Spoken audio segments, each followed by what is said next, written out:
You look funny drinking your wine with the fucking straw, like sippy cup. Adult Capri Sun. No, it's funny. It's funny because literally, because I babysit everything. Because I'm a slow eater and a slow drinker. Same. Like, no matter what it is. Yeah, and so last night I went to Cold Stone with some friends, and I bought a milkshake from Cold Stone. And we had been out there for a little while, and one of my friends was like, oh, like, you babysitting that? And I'm like, I babysit every drink, if y'all haven't noticed. Like, I'm a pro. Everything. If y'all don't know, I have a niece, and I babysit her ass, too. Man, slow sipping. And then we were talking about, because we had took a trip, I don't know, like, I guess our spot, like, when we want to take a trip and we don't know where to go, is San Diego. Oh, wow. And the last time we went to San Diego, right before we went, they had, like, the regular bottles of Stella Rose Black, because that's, like, our wine of choice. That was good. Was on sale at Costco. And so I had got a couple, and me and two of my friends, we were all, like, sitting there, had our own bottles, and they both downed the whole bottle real quick.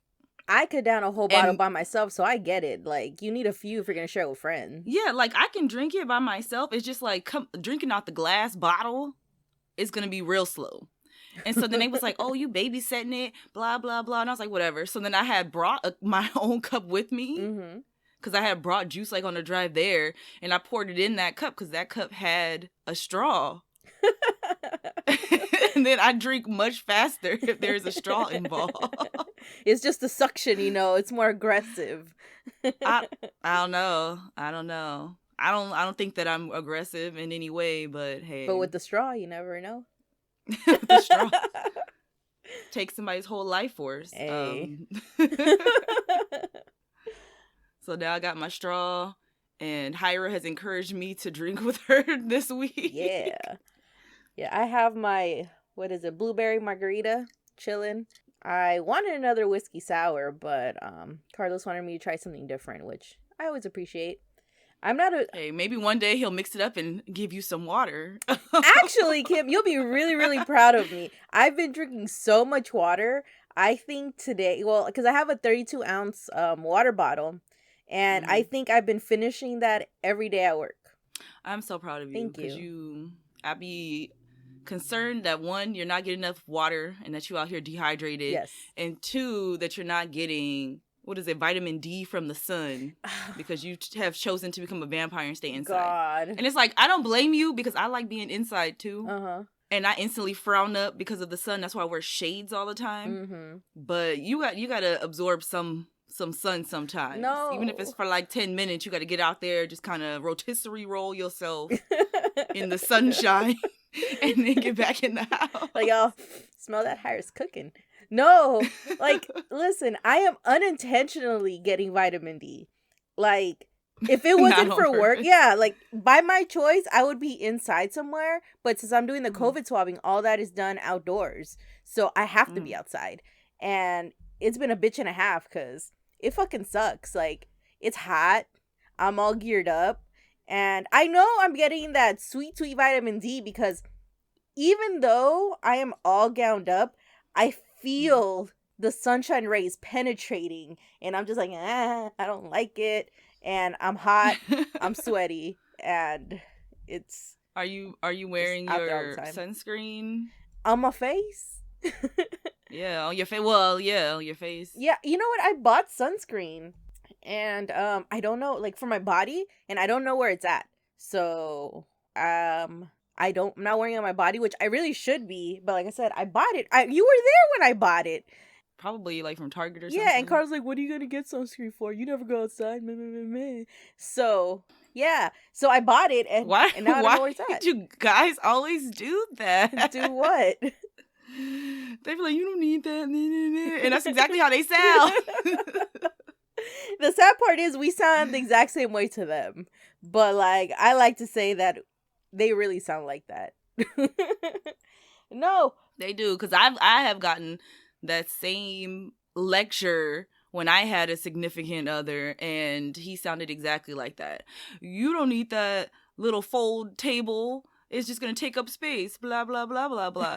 You don't need that clothing rack for your clothes. You don't need that. And toilet these are two paper. things that I use. Remember the toilet paper? Yes. You guys. I have mentioned before that I work at a store. And for anyone else who works at a store, sometimes stuff goes on clearance and sometimes it's good stuff. And one time, like, a whole bunch of this one specific type of toilet paper came in. And this was like 2 years ago or something. Mm-hmm. And it went on clearance for like, I can't even remember how cheap it was. Like $2 or something, but it was like a big packs. It's like the 16 pack, right? No. I think it was more than that. Really? I can't remember. I have to look. They in the garage. Mm-hmm. But I bought like 4 boxes. Uh-huh. And then I wasn't stingy, like everybody, like other people on my job. I was like, hey, these is $2. Like, you want some? Because I know there's more in the back. So like it's spread out, But when I bought them, I was still with my ex, and he was like, why are you hoarding toilet paper? You don't need all of that. Blah, blah, blah, blah, blah. And so we put it in the garage because we didn't need it at the time. Uh-huh. Mind you, we are still roommates. And when the pandemic hit and it was hard to get toilet paper, toilet paper came in a clutch. He had the audacity to be like, good thing we have all that extra toilet paper. And I was like, who is we? I had all of that toilet paper. The toilet paper that I was hoarding. Uh-huh. Is that the toilet paper you was talking about? Man. And he really was like, oh, wow. Like, I'm like, that's what you get. Like, don't worry about my purchases. All you need to do is support me. Be like, all right, you get that. Man. Because it's like, I don't have anything like that. He had said that it was dumb for me to buy. Mm-hmm. All of those things have 100% come in handy. 100%. Yeah, like, okay, in my defense, that sunscreen, maybe not in handy because I can't find it, but it would have come in handy. It would have came in handy. That's for damn sure. Because honestly, I feel... when you find it, it's gonna come in handy. Exactly. I was actually doing a really, really good job with moisturizing at night. I was having a real, real good, like I was moisturizing at day and at night. And, that gosh darn, what is it? Depression monster keeps popping up. So like, it hasn't been that great. I haven't been on it, but I have motivation again. It creeped up again. So I feel like it's going to come in handy. Cause listen, I ordered me some, what are those things called? Body butters. I ordered a cotton candy one, birthday cake, and sugar, pink sugar. Mm-hmm. So I'm really excited for these. So I'm going to start moisturizing because excitement is there. So I'm hoping these will keep me on, in Target. I'm ready. I'm just like, yeah. I'm ready for you. And even my face. About to be moisturized. Yeah. About to be moisturized. Even my face is looking better. Like, I'm excited. I'm excited for you. Well, thank you. Moisturization is key. Especially since I don't be drinking a lot of water, but I have been. Oh, yeah, because the water definitely helps. It does help a lot. But I think one of the main reasons why I've really been on trying to stay hydrated and try to moisturize more is because Carlos got me that really nice Big Lebowski sweater right there, right? Mm-hmm. And I've realized, well, my whole life has been like this. Like, I have always been very shocking for my own good. And I feel like whenever I touch something metal, whether it be me getting in the car, whether it be me touching a door, anything, I always get shocked. Like today, I got shocked about 4 or 5 times. And that was just in one with like me just getting up and down to go in and out of the car, between the car and to the buildings that I was going into. And I'm not having a good time because that shit hurts. Yeah, that static electricity is rough. And it's fucking loud. It's not one of those like little like, no, that shit's fucking loud. Like sometimes I'll touch it and people will be like, holy shit, was that you? I'm like, yes. It's been to a point where someone has seen a spark. And it's just like, it sucks. And I realized that whenever I wear that Big Lebowski sweater, it gets worse. And Is it made out of wool? Yeah. And one of the things that I was reading, because I bought like, what is it, like Static Guard or something like that. And that shit did not work. Not for me. Well, water's supposed to work. I tried that. What was it? Dryer sheets. I've tried misting myself with water, which just makes it worse. I've tried that Static Guard. How does it make it worse? Girl, I'd be like clacking and I'm like, like that again. Yeah. You just lighten up. So that's why I'm all like, I need to start moisturizing more. I need to start getting, because when I was doing it, I would wear that and I'd be completely fine. 24 hours shock free.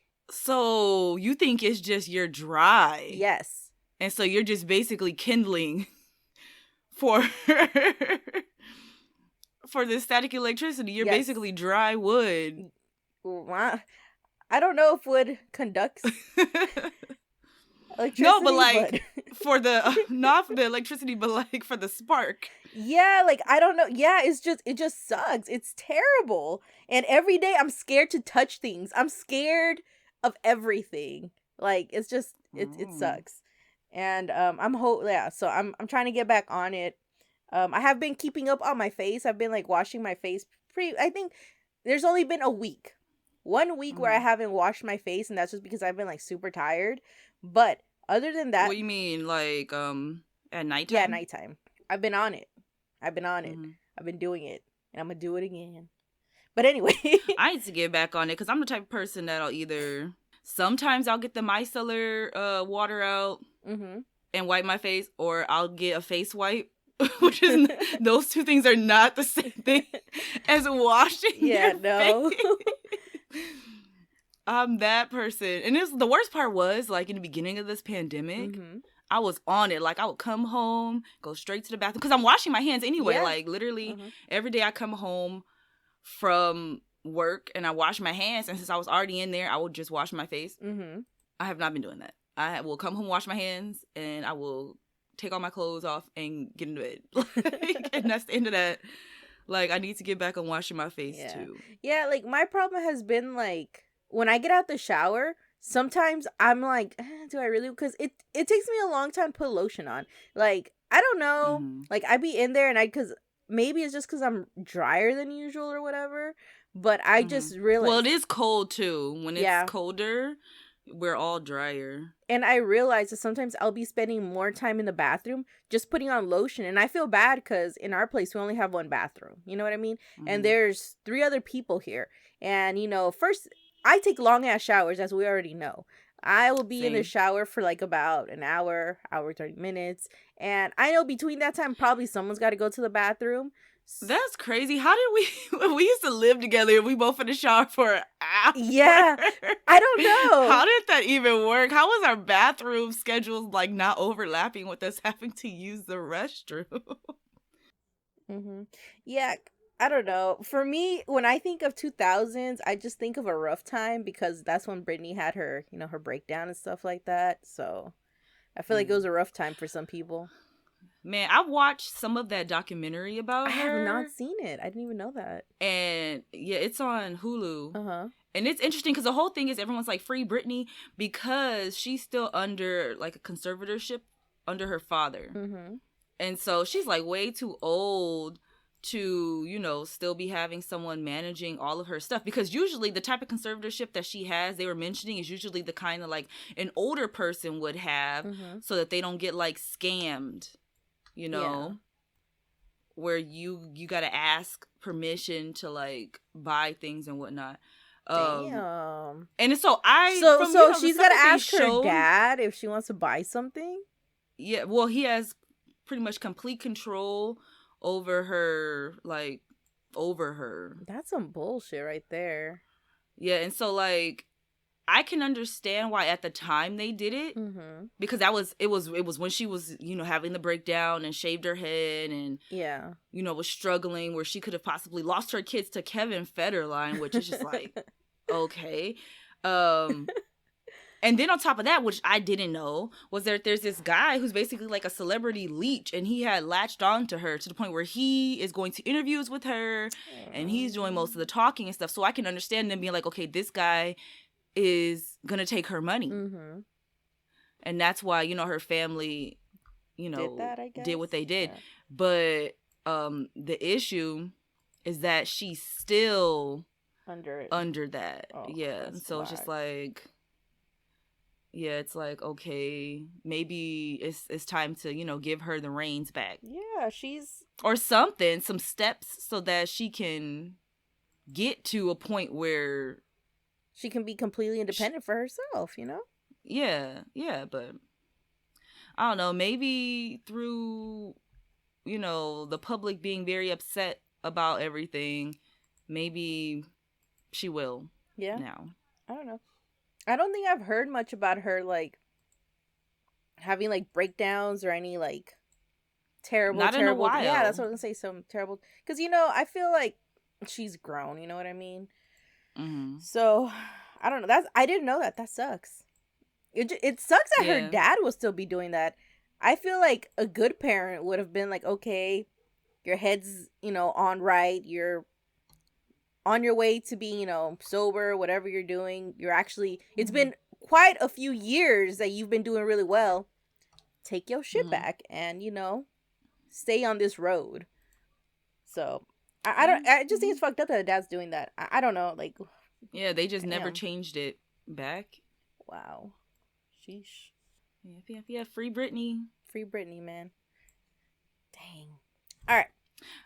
What? I don't know. It's funny because, what was it that, I forget, I don't know. It's some Instagram account that I follow where this guy be making posts all the time. Mm-hmm. And he had one post where he was like, it was pretty much like millennials having a meeting, trying to figure out, like, what do we still care about? And one of them was like, we all still care about Britney. Is she free yet? No. Free Britney. It made me laugh. And then he was like, are we still listening to Driver's License? Because we still want to be cool. Wow. You know what's funny? I haven't heard that entire song. I only hear the clips of it that play on the internet. You know what?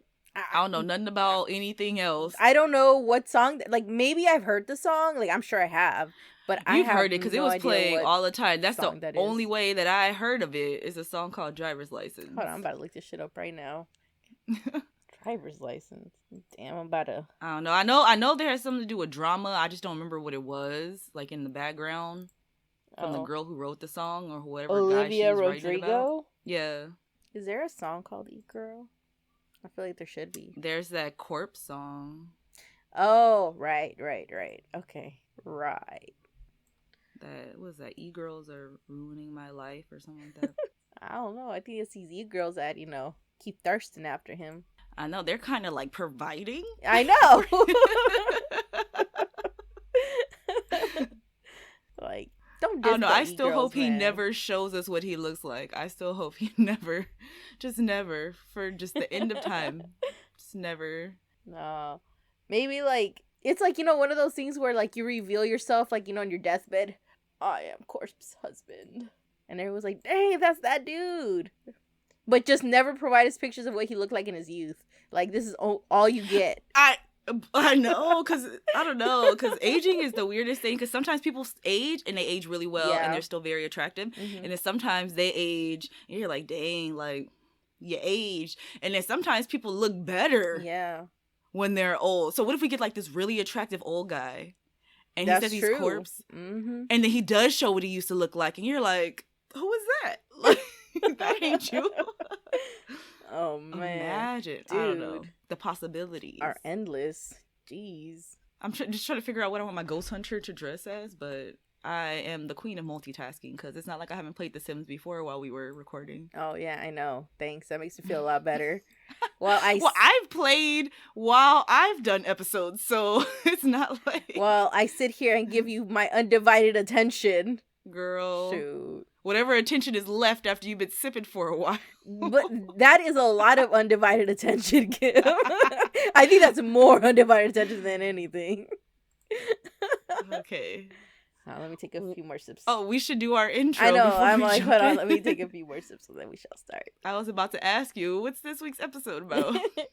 Hey guys, welcome back to Item 9 Podcast. This is Hyra. And Kim. Thanks for joining us again this week. I hope everything has been going well. I hope you guys have had more energy because for some reason I feel like this week was just like an energy drainer. Like, I've been tired. Yeah. So tired. Like, I laid around all day today, did nothing. Yeah, and it's crazy because even people at work have been like more tired than usual. Like, the conversations have kind of like stopped. And it's weird because we're always talking. So it was kind of weird. It's like, I'm tired. And everyone's like, me too. It's like everybody. And this is like freaking like 20, 30 people. I'm like, why are we all so tired? the planets are aligned strangely. Who knows? I don't know, man. I hope you guys are ready for this week's episode because it's my turn. So what are we talking about? What's going on? I'm pretty excited. We talking about the reptilian people. Ooh, we finally getting there. All right. All right, guys. So get ready to jump into this episode because it's crazy. And when I'm saying it's fucking crazy, like, get yourself your hardest drink right now, because when I was reading this dude's book, it took me forever to read it just because I had to try to digest the information and also remember, like, in my head that it doesn't have to make sense. As long as it makes sense to him, that's what's important. And that's where I left it. All right, let's do it. Moving toward the Earth's enormous velocity. Higher. Thank you. Knowledge far in advance of our own. That's a smart thing. Contact has established. We now transmit you direct. Item 9. Ladies and gentlemen, this is terrific. So today I'm going to tell you about what I've learned about the reptilian elite, the reptilian people, the reptilian overlords.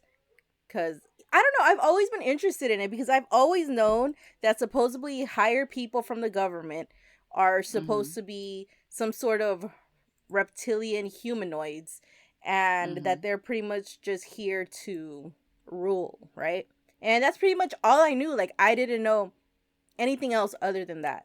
But reading this book, I learned a lot. Like, okay, first of all, I don't think this is his first book. I think he's had other ones before, but I think this was like his most recent one in like 1998 or something like that. And I want to say that I've learned a lot, and I feel like I understand this conspiracy theory a lot more. It's funny how we just had a conspiracy theory last week and now we're doing one this week. I know last week when you brought it up, I'm like, this bitch, we gonna have 2 conspiracy theories in a row because I'm not about to look up another one because this one. It'd be like that, just like the true crime one. Sometimes it'd be true crime back to back to back. Yeah. All right. So apparently the Reptilians, which go by different names, but I feel like a lot of people pretty much, like, at least David Icke, he pretty much knows them as the Anunnaki. Okay. And he believes that they're an alien race of interbreeding bloodlines that have been here from ancient times and are expanding their power and influence across the world. They are creating schools, they are creating secret societies to bring out their agenda. Interbreeding. Yes, interbreeding. And that's very, very important because we will get there. While at the same time, they are creating institutions for regular people like you and me, whether it be like religious institutions, regular school, which is teaching us what we think is correct about our world. And they're pretty much doing this. And even like religion, he's saying they're doing this because they want to have us mentally and emotionally imprisoned. So that way us as humans are at war with each other because that makes their job easier. Okay. Yeah. I feel that. So they have 3 ways of doing this. They conspire to remove people and organizations that threaten their agenda. They put people in positions of power to make it happen. And they also create events and manipulate situations to make the public, us, demand action, which is pretty much what they want to happen anyway. And they just make us think that it was our idea. So they try to like reverse psychology us, you know? Oh, wow. Okay. Yeah. Okay. And all of this is to promote their agenda. And it's funny because while he's going through all this stuff, he puts like shameless, like, read my other book, LOL, you know what I mean? Like, you will understand more if you read my other book. I'm like, bro, you are literally plugging yourself into your own book. Yeah, I'm like, don't plug your stuff. Don't plug your stuff. I'm on this book. Explain it to me on this one, because that means I gotta buy like 3 other books. And it's just like, dude, I'm trying to understand now. So he calls these people, or they call like their club. Their club is pretty much called the Babylonian Brotherhood. And they only call it this because even... For the alliteration? Yes. But but even though they have women in their ranks, there's not enough of them to be like, oh, it's the Babylonian society. So they're like, oh, well, there are more dudes. Let's call it the Babylonian Brotherhood, blah, blah, blah, blah, blah, you know? Man, they always got to bring bitches down. You know what I mean? Even then. That's the history of life, to be honest. The history of life. Bro. And this agenda that they have is called the Great Work of the Ages because it's been happening since pretty much the beginning of time. Like, they've been pushing this for a really long time. Man, I feel like a fucking politician. You see how I'm going like this? I've been watching a lot of Senate talks and like Congress. They be pointing. They be going like this. They go like this, and then they have the thumb one where they go like this too. Like if you see what's her name, Kamala Harris, she goes like this a lot. And then Bernie, and then Bernie Sanders goes like this a lot. It's like, wow. I know. I never thought about the many ways to point. Yeah, anyway. So they've been working on this for a long ass time, and they're really making this stuff happen. Because you know what they say, when you start working on something, as long as you keep at it, it's gonna work. You know. So pretty much what they do is they groom their children to understand this great work of the ages, and pretty much teach them how to manipulate people into doing what they want. And this makes them like very highly imbalanced people. So these kids will be very, very intellectual and smart, but they'll be lacking a lot of compassion, and they'll just be really arrogant and feel like they have the right to rule the world and control ignorant masses, which is pretty much regular people. Because since they're the ones in the know, they see everyone else who doesn't know as, you know, like their play toys or whatever. Yeah. So, you know, to me, it just sounds like entitlement, but whatever, you know. That's exactly what it sounds like. Yeah, but, you know, whatever. This is the reptilian people. That's crazy because that definitely sounds like rich people's children. Yeah. Yeah. It definitely sounds like rich people's children. Maybe he's on something, right? No, I don't know. He also does say that if some of these elite children don't fall into this mold, they'll try to either deal with them or push them out, you know, just push them out in total, which he eventually kind of like starts hinting, you know, like at Princess Diana and stuff like that. He believes that, like, you know, pretty much like old established families are pretty much these like reptilian elite, which you're gonna hear about the reptilian elite, because I'll call them reptilian elite because there's like different ones. There are the Anunnaki, which is like the pure breed, and then there's gonna be like the reptilian elite, which is like a hybrid type, and then there's going to be like possessions, which we'll get to.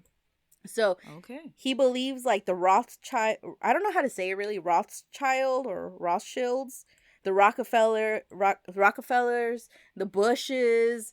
So like basically all of these families that have like old money, been around for a long time, also a lot of political power. They're pretty much like the reptilian elite mixed with some the Kennedys. Yeah, mixed with some like Anunnaki blood, and I mean mixed with some Anunnakis like legit ones, right?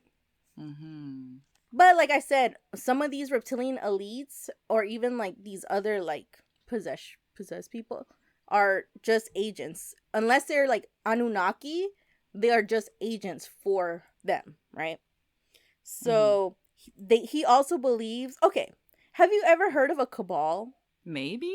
Because I like when I hear a lot of conspiracy theorists talk, they always talk about a cabal, and I never knew what that was. So finally, I looked it up, and a cabal is just a secret political faction, which is pretty much. So I don't think I heard what that was. Yeah, which is pretty much what they believe this is. They're like a cabal, and he's saying like the real cabal, like the Anunnakis, they're the ones who stay in the shadow while they have pretty much their agents do all their bidding. And even though there's a lot of these agents out there, there's a lot of fighting amongst themselves because, you know, at the end of the day, they all want control. And, you know, all these people who feel like they're leaders, they're not going to start being followers. They're going to be like, well, I want to lead. So they start fighting amongst themselves, which ends up going into regular society and also contributes to why people fight amongst themselves. Because, you know, a lot of people for politics, even in real life, you know, we start fighting amongst ourselves because we follow these other people. And if they don't have the same idea, you know, we start fighting amongst ourselves. Yeah. Yeah. And it's funny because he starts comparing them to robbers. And he's like, you know, they all are down to rob the bank. But there's issue on how we gonna split that booty. You know what I mean? Like, I want, like, I'm getting 95% and y'all getting like 2, you know? You're like, but I shot that guy. Yeah. What do you mean I'm only gonna get like 1/3 of it? Like, no, wait, girl. Yeah, that isn't. I don't even know why I try to do math, because, you know, I can't math. Like, what the fuck? Can't math? Who can math? I don't know. Anyway, but at the end of the day, what they will always agree to is keeping the general masses under their thumb. So even if they don't fully agree with themselves and don't agree on how they're going to split things, if there's ever a problem with human society, us trying to get out, break away, they're always going to band together to make sure that we stay in our place, apparently. Okay. Those things all make sense. Yeah. And it's crazy because, like, this stuff that we're talking about, even though they say that it happened like in ancient times, it happened way before then. They're saying that this shit happened even before Earth was created, even before we were a thing. So these so like I said, they're aliens, right? So they came from a different planet. So they've always been doing this shit. It's been like, it has been no fucking difference, except they just changed the location and now we planet Earth, you know, like, what are we, fucking experiment C or D? I don't fucking know. Where did they come from? Like, what planet are they from? Kim, I am so glad you asked. All right, let me just keep going and I'll answer your question because we'll getting get to there. That. Yeah. Okay. Gotcha. So first I want you to know so the person who I'm talking about is David Icke. He's really famous because he's one of the people who really brought the reptilian people into the forefront of society, right? And this guy, I really should have done more research about him, but I believe that he used to be a soccer player, like a really famous soccer player. And I think what I've heard is, I'm not 100% sure, so if I'm wrong about this, I'm sorry, guys, let me know. And apparently, I think he went to like a book signing or something like that, and he just happened to be there. And all of a sudden, he said that he started getting like a voice or some sort of like spiritual being telling him to go to the pretty much metaphysical section, and that's pretty much when he started in his journey on, you know, so he started researching. He started researching and, you know, opening his mind to like more, I guess, occulty things. More occulty things. And then with him knowing this, he started talking about this. And don't forget, this was a famous guy, so he had access to like media. He had access to really bringing this to light. So that's why he's one of the big names out there for this conspiracy theory, because he pretty much just had access to it. Okay, so he's basing his research off of a lot of different things. What I've realized reading this book is that he does a lot of cherry picking. He will pick things from different places and put them together to fit his narrative. So, like I said, which is what most people do with conspiracy theories. Yeah. So all this stuff, everything, take with a grain of salt, because it gets nutty. All right. Which is not a bad thing. I actually really enjoyed like learning about this stuff, even though I realized when I got this book, I thought I bought it, but I didn't buy it. I got the sample, and when I got pretty much almost done, I realized that it was a sample, and I was all like, dang, you gotta read the rest of the book. I gotta read the rest of the book. So I'm trying to keep this as a one-parter. So if you guys are interested in more of this when I'm done with it, let me know. I'll do part 2, whatever, you know. I'm here to do whatever y'all want. Okay. So he's basing his theory pretty much off of some Sumerian tablets that were found around the 1850s, about 250 miles away from Baghdad. And they were discovered by Sir Austin Henry Layard. And was translated by a guy named Zachariah Stitchin. Don't forget that they were fucking... Well, don't forget. I'm going to tell you because you obviously don't know. When they found these Sumerian tablets, there were like tens of thousands of them found. So what Stitchin, Zachariah, whatever you want to call him, when he started translating them, he started realizing that these Sumerian tablets were actually starting to talk about different beings and a different way of how the world was created than we even thought, right? That we even thought we even thought was possible. Let me take another sip because it's about to get weird. Don't it always? So, right now, I'm going to talk about the Anunnaki and the creation of Earth based on Zachariah Sitchin's, I'm sorry if I'm butchering that name, off of his translation. And I'm going to talk about another version that David Icke actually believes happened, okay? So bear with me. There's going to be two different ones. This is the one that Zachariah Sitchin is going by, okay? So he starts talking about the Anunnaki, and he says that Anunnaki stands for those from heaven came to earth, or also Dingur, the righteous ones of the blasting rockets. The righteous ones of the blasting rockets. Yes. And this made me think of you, Kim. All right? I only added this rockets. Here. Yeah. No, not that part. Hold on. The one I'm going to tell you about, I only added it because of you. Because I'm like, Kim's going to like this. So, okay. The Sumerian... Sumer used to be called Ki-En-Gur, which means the land of the lords of the blazing rockets, but it was also called the land of the Watchers. Okay. Your boys, Kim, your boys. The Watcher? Yeah.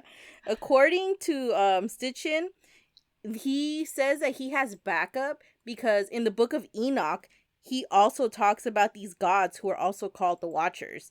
And the Egyptians called their gods Netu, and that literally translates to Watchers. Oh. Yeah, and the Egyptians also claim that their gods came from a heavenly boat, which, probably like, the little sounds like rocket a spaceship. Ship. Yeah. A heavenly boat. Yeah. All right. So now let's get to the Anunnaki. He believes that the Anunnaki came from a planet called Nibiru. And, around that same area, there was another planet called Tiamat. And at some point, Tiamat collides with the Nibiru moons and, pretty much shatters it, right? And, now we have the asteroid belts. Hello. And, Tiamat got destroyed. But a biggest chunk of it ended up flinging into the universe, getting into our solar system, and becoming what we now know as Earth. Wow, okay. Yeah. Okay. So we are part of this mysterious planet. But there are also people who argue that Tiamat is not Earth. Instead, it is the Draco star system. So, there's some discrepancies there. Who said this? I don't know. I read the book and I was trying to say, like, who made these claims? And I couldn't find it. So I'm like, let me just throw that in there. If you know who made these claims, please let me know. Okay, so they're saying that there was once like a big planet before. Yeah, Tiamat. And then it got destroyed. By the Nibiru moons. And then it spread out, which is basically our solar system today. Yes. Which so I don't... You said that pieces, or at least pieces are in the asteroid belt. Yeah. And we on Earth itself is also a piece of Tiamat. That planet. Yes. Okay. Uh-huh. But other scholars also believe that Tiamat is a Draco star system. So there's also that. So where's the Draco star system? I don't know, but I know it's real. Yeah, but I'm just thinking, like, is that like one of the next like closest star systems to us? Maybe, I don't know. You know what? I didn't really. I don't know a lot about. Yeah, the star systems. Me neither. But I tried to do some like backup research to this, and it's just too much to try to fact check. Oh yeah. Which I feel like it'd be a lot of rabbit holes, because then all of a sudden you're like, dang, you know how many solar systems are just around? Yeah.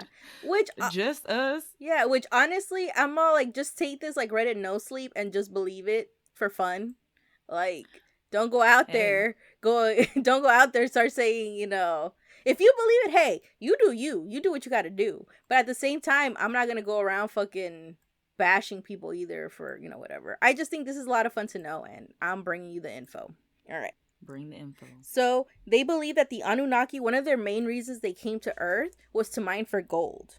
You know, they were like, I like gold. So they came here and they're like, we taking that shit, right? So when they came to Earth, the Anunnaki had their own working class, right? And, you know, they were out here, you know, doing their work, mining for gold. And for some reason, these middle-class workers for the Anunnaki decided that they didn't want to mine anymore. They didn't want to work. So they had a rebellion. And they pretty much lost all their workers. So now the Anunnaki need workers because none of them want to do it now.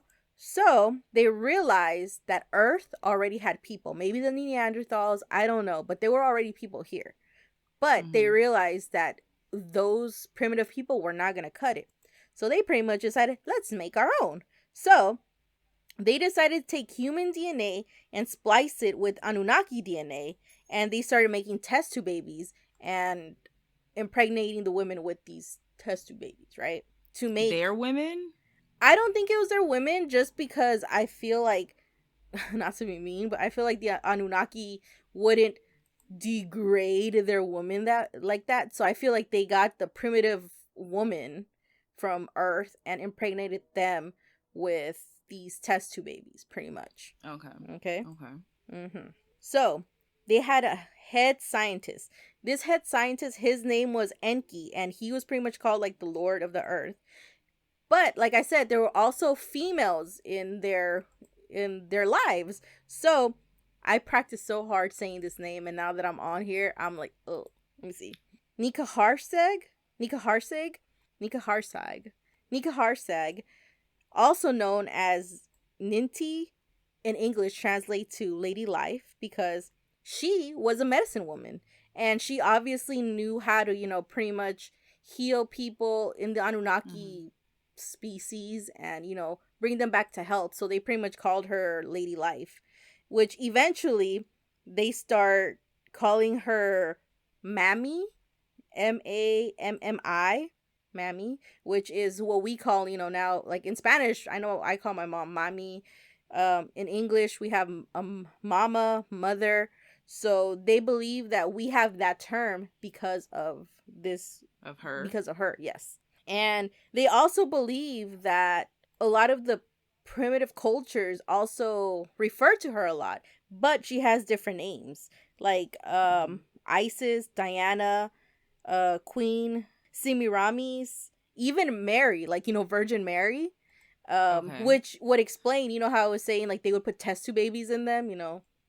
Hello, you know, Mary was a virgin. You weren't pregnant, now all of a sudden. Okay. Yeah. Okay, yeah. now stuff is making sense. Yeah. So they believe that a lot of, you know, a lot of these people... What? I need to stop smacking my lips because Carla's like, you gotta stop it. And I'm like, I do gotta stop it. It's hard. It's so hard. It's hard to stop. Yeah. So he believes that we are actually talking about Lady Life, right? And apparently, there was a quote in this tablet where it said, to a creature give life, create workers, create primitive workers that may bear the yoke. Let him bear the yoke assigned by Enlil. Let the workers carry the toil of the gods. So pretty much just make us our little slaves, right? That's what I heard. Yeah. Now, you may be asking, Hyra, who's Enlil? Kim, I'm glad you asked. So, hold on. This is just a side note. It's funny. I see Enlil's name pop up all the time, and it's spelled Enlil. And in my head, I'm like, his rapper name would have been Lil En. Lil En. It might have just been whatever it is, Enlil. Well, it's Enlil, but like, you know how like a lot of rappers put like Lil in front of the name? Like, he literally has that at the end of his name, so you just switch around. Lil En. Yeah, I can definitely see that too. Yeah, he's starting a trend now. You know, I don't know. So before it was cool. Exactly. So pretty much, I need to take that off because in my head, I wrote Lil En, In all my notes, I'm like, Lil En. All right. Oh no! I hope you got to put a post-it so you say the right name. That's why I started talking about it, because I just, in my notes it says Lil En. I'm like, hold on. Okay. So, Enlil is actually the commander of the Anunnaki and Enki's half brother. Mm-hmm. And I don't know, it's funny, when I was thinking about this, I was all like, this is like an unwanted love triangle. There's like Enlil, Enki, and Lady Life. An unwanted love triangle. We've talked about that before. Mm-hmm. The original unwanted love triangle. Remember how we was talking about Enki and Ninka Harsig? How they were pretty much working together to create humans, right? Mm-hmm. Well, before they can create the perfect human hybrid slave, they had to go through a lot of duds. And they pretty much became like fucking this dude. They pretty much became like, you know, Frankenstein, right? They were out here fucking just making shit left and right. They had stuff come out with deformities. They fucking were making chimeras up in this bitch, which are... Chimeras? Yeah. Which, let me make sure that's the right term. Because I'm pretty sure a chimera is a human and animal hybrid. Mm-hmm. So they were splicing human and animals from the earth together to see if they can get, like, the perfect person, right? So they were doing all kinds of crazy shit. And it's funny because as he was saying this stuff, I pretty much started thinking of Frankenstein, right? And literally, as I was thinking about fucking Frankenstein, this dude says that he believes Mary Shelley and her husband were part of the high society and were initiated to know some of the secrets of the Anunnaki. And that's how she was able to write the Frankenstein book. Wow. Yeah. And he also believes that the Bible was written. The Bible was pretty much inspired by these Sumerian tablets. And a lot of the stuff was changed and was pretty much changed to fit other people's narrative. Or he even believes that themselves, the Anunnaki, wrote it in that way so they can have people believe it. So there could be, you know, like wars amongst religious people, right? Okay. Because everyone would interpret things differently. Yes. And then that they would argue about whose interpretation was better. Yes. Okay, I feel that. And also start fighting about which religion is the right one, too. Yeah.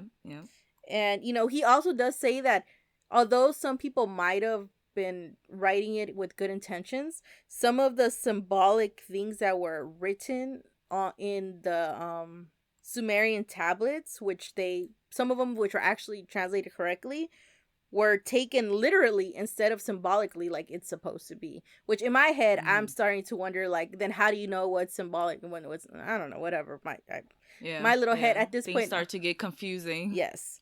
So, he starts talking about the Bible, right? Mm-hmm. And there's Adam, which in the Sumerian tablet is called Lulu. And in Anunnaki, that means one who has been mixed. Which, you know, pretty much is, you know... He's like one of the first successful hybrids? Yes, because he has the mixture of the Anunnaki and human, right? Yeah. He also starts saying that Lu is also the root word for worker/servant. And it also means like, it's a root word for worker and server. So that word is also like the root word for human, which pretty much implies that humans are domestic animals. I don't know if that made sense. Oh, wow. Okay. Yeah. So I'm trying to like repeat it. So like Lu is a root word, and it's a root word for the Sumerian word for human, which implies that humans are just domestic animals. I don't know if that was better. Yeah, but you just said the same thing again. Yeah. So at some point during, like, in the readings of the Sumerian tablets, I think where I'm getting lost is, why does it mean domesticated animals? Also, I wish like, do they mention it in a way where, like, they say that name like as it's a person sometimes, and then do they also use it like as an adjective or like a nickname for domesticated animals. Yeah, I think that's what it is. I think they're trying to say that sometimes, like, when you read this, they'll interchangeably use that word for humans and animals, which is showing, like, what's the difference, pretty much, you know? Yeah. Okay, so that I understand. Like I said before, he's been talking about how they were using the Sumerian tablets as pretty much an inspiration to write the Bible, and he says that the Levites composed the book of Genesis and Exodus, and that's where you mainly see a lot of the similarities between the Sumerian tablets and the Bible. Let's talk about Exodus. They start talking about, Moses floating in a basket, and, he ends up going to pretty much the rulers of Egypt, the king of Egypt, right? And he ends up becoming his half-brother, right? Or his brother. Yeah. So, I guess in the Sumerian tablets, they have the same thing, except King Sargon, the elder brother, being found the same way and was raised in royalty, which is like... So they just, like, found him by a river and then adopted him? Exactly the same way as in Exodus. And they're all like, how is it possible that you'll have something written way before and now it's also in our modern time Bible? Which I don't know, like, I'm not exactly I don't understand how, like, the time frames work. Like, I know at some point I knew what BC or what is it, after Christ? Before Christ, after Christ. Yeah, like, I don't know. I think they changed the name to something else. Yeah, I think so too. But I know at some point I understood it. Right now when I was reading this, I cannot confirm or deny that these tablets were written before Christ or whatever. So I don't know. But according to him, they were. And it's too weird that there are two pretty much exact stories. You just flip the names around. And I if that's true, I do think that's kind of weird. That's a little weird to me, So yeah, whatever. So in Genesis, it says God created Adam from the dust from the ground, and used one of Adam's ribs to create Eve. Teat in Hebrew, which is derived from Sumerian Te'it, which means that which is life, not dust, but from living cells. So they created him from living cells, not dust. Yeah, that's pretty much what they're saying. Made out of dirt. Yeah, that's pretty much what they're saying. They're just saying that in the Bible they took the wrong understanding. Yeah, of the like text, the wrong translation of the word, because they're all like, if you're basing it off of, like, I guess New Hebrew, they change it up from what it used to mean back in the day. Okay. But at the same time, I don't know, because right now I feel like sometimes I feel like there's kind of a stretch, because he's trying to compare Hebrew, like the Hebrew language, to Sumerian language, which to me doesn't really make sense, because I feel like they're two different languages. So I can see how, like, in Hebrew that could mean made from dust, and in a different language it can mean derived from living cells. Okay, so like he's comparing the two languages and basically saying that they're basically the same? Yes, that's exactly what he's doing. When he shouldn't be saying that they're basically the same, because they're different. Like I said, I don't know. I didn't make these languages. I don't know if they're like I said, I don't know. I just read the book, and I don't know much about languages. I don't know if Sumerian, like, for example, like, we have Spanish and Italian, right? And some of the words, a lot of the words sometimes mean the same thing in English and in Italian. Like, we have the word cielo, right? In Spanish we have cielo, and in Italian it's cielo. Like, it's just said differently, but it's the same word. So I don't know if they're trying to say that these two languages are similar like that, where some of the words sometimes mean the same thing, and he's pretty much just trying to say, like, they're pretty much really close, so they should mean the same thing. But like we were saying, like, they're completely different languages. Like, it doesn't have to be that way. So I don't know what I'm trying to defend here, but that was my understanding when I was reading it. So he believes that in Sumerian, T means rib of life. Like, it did in the Bible, where they were saying like he was made from the rib. So I guess what he's trying to say is like there's a lot of coincidences that it's kind of weird that they have a different meaning on both sides. Okay. But he does not deny that life originated from Africa. So there's that. I'm like, all right, I feel that. Okay. Because that's like a whole nother discussion on like geography and like Pangea and all of that. Oh, girl, he goes in it. He... so much. I highly recommend you guys read this book. I think it's called The Biggest Secret by David Icke. If you're interested, shoot for the moon, guys. Go and get it.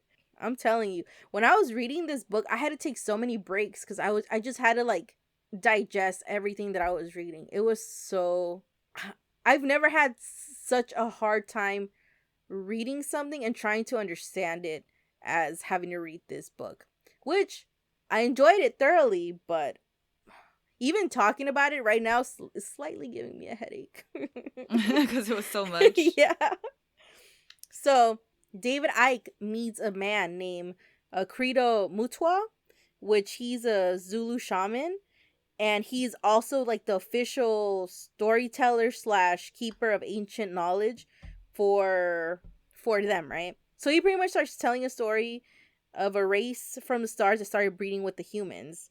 And the first children that they had with these star people became their royalty and are the people who have pretty much been controlling society since the beginning. So pretty much backing up what he's saying, right?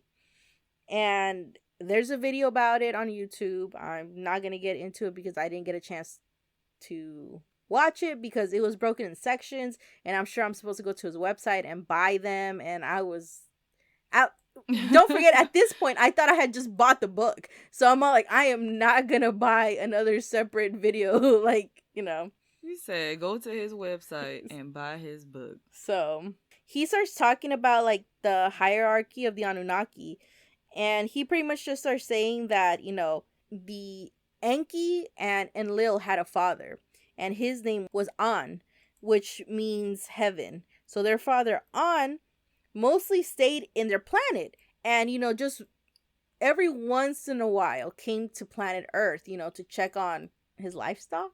I don't know. To come and, you know, check up on us. And on these people that they're creating. Exactly. And even the people from here never really saw An, and they believe that he mostly stayed in the mountains. But the people he did send to Earth were his sons, which was Enlil and Enki. Okay. Let me tell you the tea here, girl, okay? So, there's a little drama in, you know, Enlil and Enki's life, right? So, apparently, Enki, even though he created the human slave race and all that stuff, he was also the older brother. But he still had to be a subordinate to his brother Enlil, who was his younger brother. Because... Why?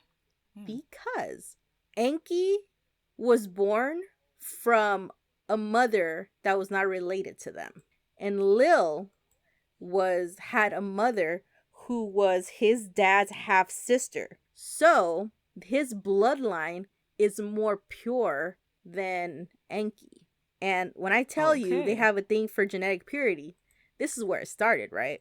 Is that like where the Egyptians got it from? They saw them doing that? Yeah. And yeah. But it wasn't only that. Like, don't forget, like... a lot of ancient, like, civilizations were doing that for the pure bloodlines. Yeah. And it's mainly because, like I said... Let me keep going with my story, and then I'll remind me to talk about that. So now, let's not forget that Enki pretty much created mankind, right? And he pretty much realized that this is the problem. Like, I have to figure out how I'm gonna word this so it doesn't sound crazy. I don't know. Okay. Like, I don't even know. Hold on. I think part of the issue is that it's going to sound crazy. No matter what I say. Which, like I said, the craziness is not what bothers me. What bothers me is sometimes when I'm reading it, I just don't understand, like, how this even links in. You know what I mean? A lot of the stuff sounds like it's a lot of, like, different things. Because even here, the way I'm writing it is the way I was reading it in the book. And I've been trying to, like, flip-flop putting things together which was my problem because I didn't know how to put this stuff together in a chronological order type of way. That was my problem. Yeah. And let me not forget that I didn't even finish reading the book, so. You just read the sample. Exactly! That was a long-ass sample. Yeah, because if you thought you read the book and you're like, There's more. There's more. Yeah. So now we're going to pretty much talk about the Brotherhood. And what happened is, Lil and Enki both decided that they were going to create what we now know as the bloodlines.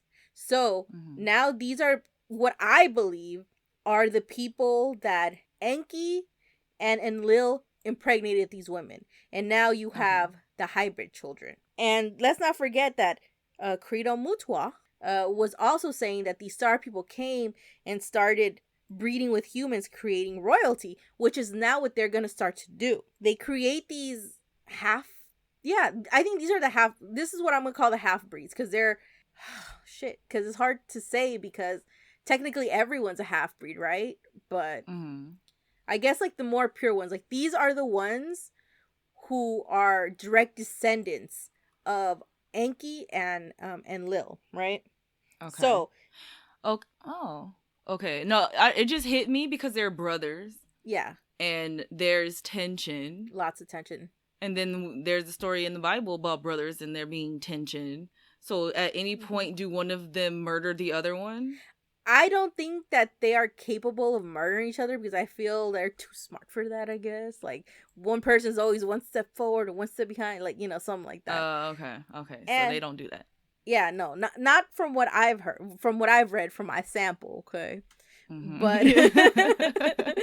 But, I will say that there's always got to be a good one and a bad one, right? And right now, just know, I don't know why, but they say that Enki's the good one. Enki's the one who's, rooting for humanity, trying to help us out. And Lil... was he the incest baby? Is he? No, he's not the incest baby. Okay, the one that had a mother who was not a relative. Yeah, the one whose mother was not a relative. Yeah, he's the good one. Enki. Gotcha. All right? And the evil one is Enlil. Apparently, he's the worst one, It's the Gotcha. The younger siblings that always get you. You know what I mean? You're right. You're right. I know I'm gonna have my two younger brothers listen to this like, this bitch. They're gonna be like, excuse me? And we have a lot of like younger siblings listening, and they're all like, listen, wait a minute, it ain't my fault I'm the top bitch here, okay? Anyway. I'm like, you're a middle bitch. In my family, I'm the older one. Yeah, so. No, I'm just in the middle. So, what else? You're a non-assuming middle child. I just popped out and I have no place anywhere. I'm just centered. Like my You're chakras, whatever. Yeah, aligned. Anyway, so Enki and Lil start, having their hybrid babies, like direct descendants from them. And these are the people that the Anunnaki give Anuship, which is pretty much kingship, which is the divine right of a king. And what is that? That's just what they believe. They have the divine right to be king. They have the divine right to be kings because they come from the what they see as gods. Okay. Because don't forget, this whole time, regular people believe that these are gods. Like, they're not even thinking that they're aliens or anything like that. Like, nah, these are fucking magical ass beings. Like, look at them. They're glowing fucking gold and shit like that. Like, all this technology they're bringing. Gold. Yeah, we'll get there. And I was like, when did that happen? They're glowing gold, and they have all this technology. It's, they believe these are gods. And so they pretty much tell them, if you want to keep your powers, you must keep the line pure, because it's pretty much going to be the most guaranteed way to make sure you guys keep your powers. Okay, and, we'll get to their powers in a little bit. So, let's pretty much just talk about Enki created humans, right? So when Enki created humans, he decided that he was going to give them the ability to be able to, you know, reproduce. And, you know, he might have messed up a little bit because when he did that, he didn't realize that people were going to be like rabbits and start reproducing like motherfuckers, and now there's humans fucking everywhere. And the problem is, there is not enough Anunnaki to keep all these people in reign. Like, they were already having an issue with their population numbers because there's, you know, a lot less of them, and we're gonna get to why there's a lot less, because at some point the planet gets destroyed and we gonna get there. But there's this planet, their planet. Okay, because I was like, wait, No. Well, we're the safeguard because we're still here. But anyway, we're on the backup planet. Yeah, they on the backup. Did I just say that? Backup planet. I said we on the backup planet. Are we in the backup? But are we really in the backup planet though? I don't know. This is where they at now. Yeah, so I don't think we're a backup anymore. I think we're the main one now. Oh, that's the main planet now. Yeah. Like when your backup becomes your main, like there was a problem. You're right. So there's that problem, right? And like you were saying, in the Bible, what do they talk about? Girl, they talk about a lot of stuff. Well, you were talking about how they talk about two siblings who are not cool with each other, right? Okay, fighting. Yes. That, yeah, fighting. And they're saying that Enlil and Enki are one of the biggest reasons why we had so much destruction back in the day, because they were fighting to control Earth, right? Okay. And and they were saying that Enki and Enlil were pretty much having high-tech wars, which pretty much ended in the destruction of Sodom and Gomorrah, which apparently, if you go to that area where it used to be at, there's high radiation readings, which is pretty much what they're using as a backup to these claims. Okay. And they start talking about the Bible, you know, where they talk about Lot's wife, how when she turned around, she turned into a pillar of salt. Mm-hmm. Apparently, if you read the Sumerian tablets, what they really meant to say was that Lot's wife turned into a pillar of vapor. So in my head, I am picturing fucking, you know, Mars Attacks, where they bring little gun, pew, and then just turn. That's what I'm picturing in my head. And my question, I don't know. It's just, I guess a pillar of salt sounded more nice. More like long term. Like, look, there's a pillar of salt. That was Lot's wife. If you don't do what you're supposed to do, that's gonna be you. And if you just say vapor, like, what can you look at? Like, they don't have like a visual representation, you know? Mm-hmm. And at some point, we're gonna start talking about Atlantis. So, yeah. Okay. Yeah. I am ready for Atlantis. So, I'm so sorry. I know this is like all over the place, but when you read this book, it's all over the place. Like, whatever. Anyway, before we get to Atlantis, the lost city, the sunken city, before we even get there, let's talk about how David Icke believes Earth was created. Okay. Are you ready for this? I am ready. Get ready. Just get ready, because you're going to start thinking I don't know the planets, which I promise I know, but just bear with me. Help on the planets? No, I don't need help with the planets. I think he needs some help on the planets, but... Okay. But... Okay, let me just get to it. I know the planets. I'm just reading what he wrote. And you'll get why I said that. Hold on. All right, let's get there. All right. So, planets. Follow me on this one. All right. So, we all know that Earth is a third rock from the sun. I saw that show. It reminds me every day that. I never saw the show, but I remember that name. Yes. So, we have the sun. We have Mercury. Venus, Earth 3, Mars 4, Jupiter, Saturn, Butthole, Neptune, and Pluto. Pluto, we love you. We know you out there, right? Pluto is a real planet. We need some shirts. So, this is Ike and this guy, Desbrogue. This is what they claim. They claim that there was no Jupiter at first, right? They claim that Jupiter came out of nowhere and flung itself into our atmosphere, right? So, in their head, with them, it just inserted itself into our setup here. Yes, okay. So, in their setup, there's the sun, Mercury, Earth, which is a second planet now, Mars being the third planet, some mystery planet, Saturn, Uranus, Neptune, and Pluto's still out there, you know what I mean? Pluto's still there. Now, catch how in this one, there is no Venus, there is no Jupiter yet, because it's still flinging its way to us, right? It hasn't got here yet. Yeah, Jupiter's in a route. Hold on. Like Amazon in like 2 business days. Give us a second. But can we re-mention that whole ass mystery planet we have? We have a whole ass mystery planet. Mm-hmm. Yeah. Between Mars and Saturn.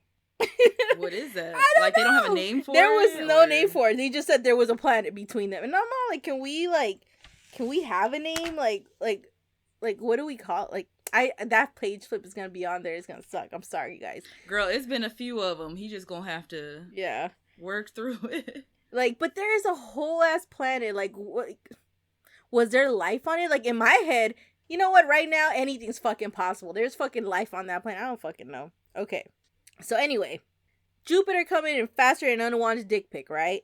And all of a sudden, Jupiter. Okay, I understand that Jupiter is a gas planet. I get it.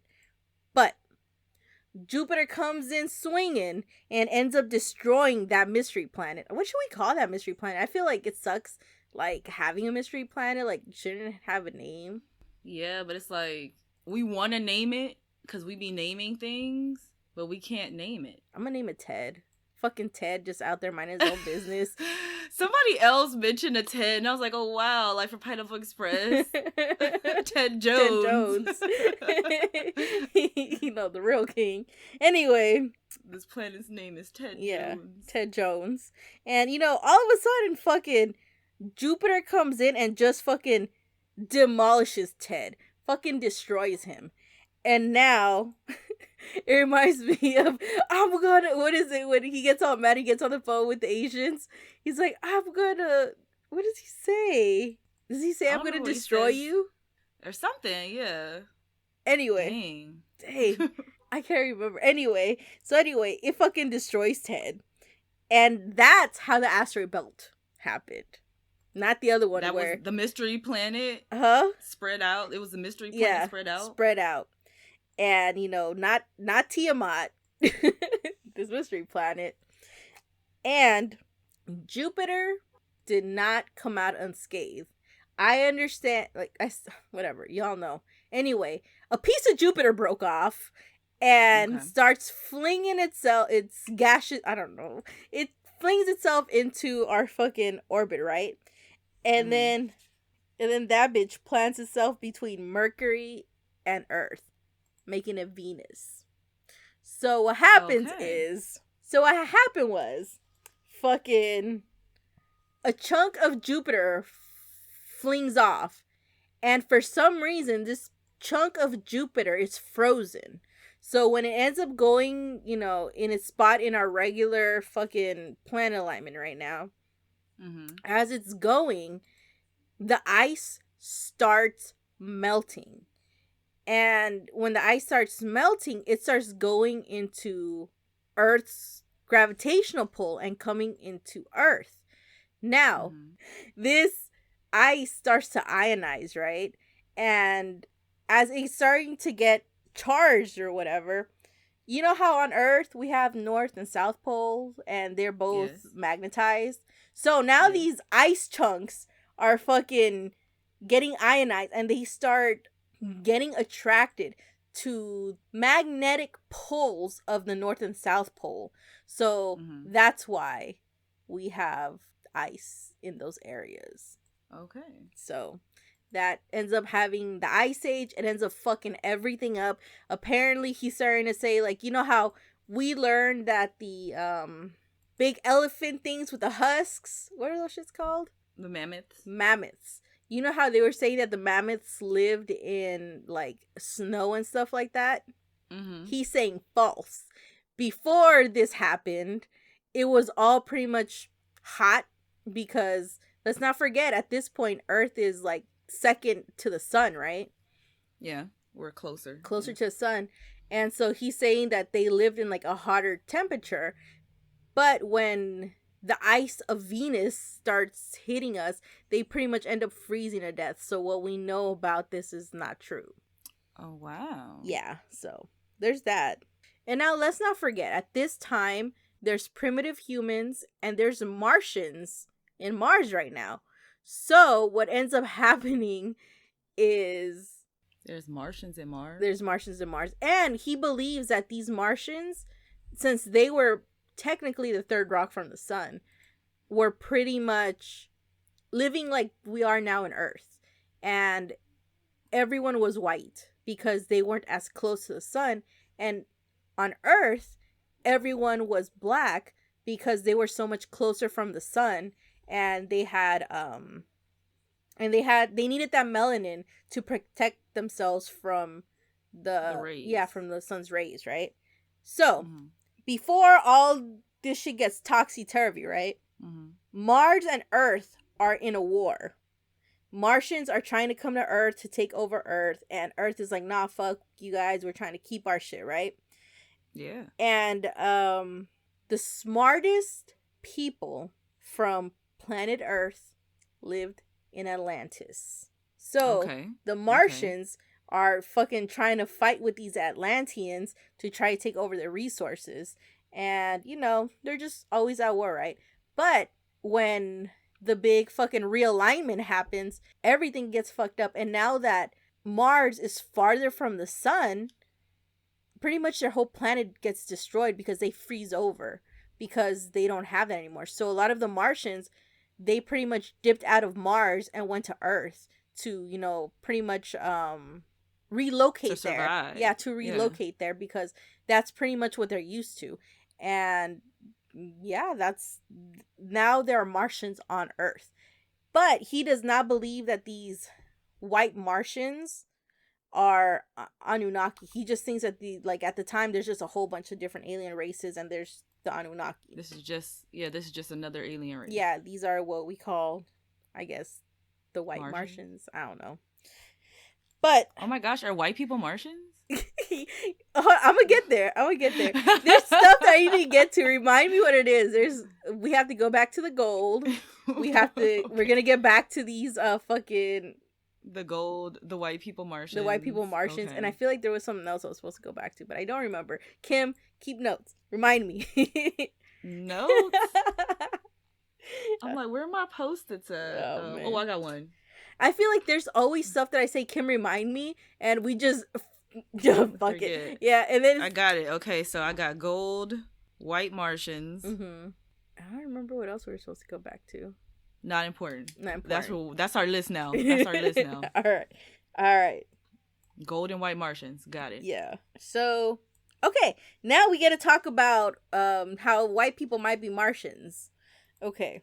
So, apparently in Mars so you know how we have our internal human clock, right? It's called the I don't even know how to say this right. Circadian rhythm, which pretty much with us goes with the revolution of the Earth around the sun, right?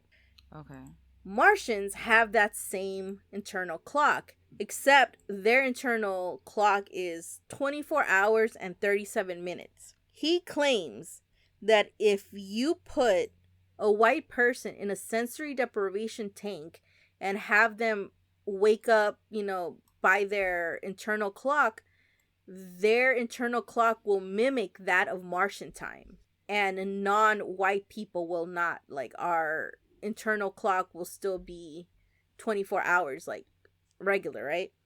But how do you really log down those minutes? Like, they were all waking up at those times or whatever? he did not give the proof. He just said that if you put a white person in a sensory deprivation tank, their internal clock will follow that 24 hours and 37-minute rhythm. Like, where were these people, like, tested out? Where did this happen? I have no clue. Okay. But these are his claims. Okay. Yeah. They got a couple extra minutes. I don't know. Yep. It's funny because I was telling Carlos about this, and, he was pretty much telling me, like, that doesn't make sense. And I'm like, yeah, I understand. But, yeah, because he was saying, like, technically, if Martians used to be the third planet from the sun, wouldn't their internal clock be 24 hours and our time be different because we were not, like, shouldn't our time clock be shorter because we were closer to the sun? And I was pretty much like, I don't know. Like, we used to have a whole ass mystery planet. Maybe, like, our spans were different, and maybe, like, times were like, I don't fucking know, but I don't know what to say. But we were talking, and we remember, like, Martian law. Have you ever heard of Martian law? No. So, in Martian law, under Martian law, doctors and other wizards are forbidden. And other wizards? Are forbidden. Doctors are wizards? That's what I got from that. Wow, Dr. Stephen Strange. Hello. Captain Murphy. I do both. Captain Murphy, C-Lab 2021. And it's funny because I started thinking about it because I'm all like, Captain Murphy was a white guy. White aliens. Did Captain Murphy really know that this was Martian law? Or did he just make it up? Whatever. He was a crazy captain, but whatever. I love that show. Have you ever seen C-Lab 2021? Oh, are you serious? You have to watch it. It's so good. It's so good. Under Martian law, doctors and other wizards are forbidden. But yeah. Oh, was that a quote from that show and not something that they actually said? Yes. I thought it was something that they actually said. That's why I was like, wow, okay. C-Lab 2021. It's like a Bible verse right there. C-Lab 2021. Okay. I don't know. Gotcha. Oh, man. But, real talk here, okay? So, if we had white Martians and we have black humans, if they mix together, would that make them these gray aliens that people keep talking about? No. What would they be? What color? They'd be like brown. You're not seeing, I'm just seeing the color palette. They would be like brown. What I see is like a really... If you took them as actually like physically like black, like black, not black, brown. Yeah. Then yeah, they'd be gray. Because like, I'm taking this as like, if he, like, these Atlanteans, they were probably like black. Like, how harsh were the sun's rays? Like, I don't fucking know. And I'm just thinking about, these are two different fucking, even though they were human, they're technically not. Like, they were from a different, like, type of human. So I'm seeing them like fucking colors. I'm seeing like black and I'm seeing white. Like, when I picture these white aliens, I'm picturing like fucking like a pane of white and a pane of black, and I'm putting them together and I'm saying they're the grays. Okay. I don't know. Whatever. That's just me. But I'm like, I don't know either. At this point, they broke me, Kim. I have been... Yeah, because I'm like, as a black person, I assume that they're brown. As a person who's reading these things, my brain is expanding, Kim. Like, I'm going the distance. Are you losing your mind? Like, probably slightly. Anyway. All right. And like I said, he does... Oh, hey, Toki. So, like I said before, even though these grays or what the fuck? These white Martians are out there, like I said, he does not believe that they're Anunnaki. He just believes that they're like a different alien race. Different alien race altogether. Yeah. But he does believe that these two races do share some sort of like genetic similarities to the Anunnaki. Okay. So, there's that.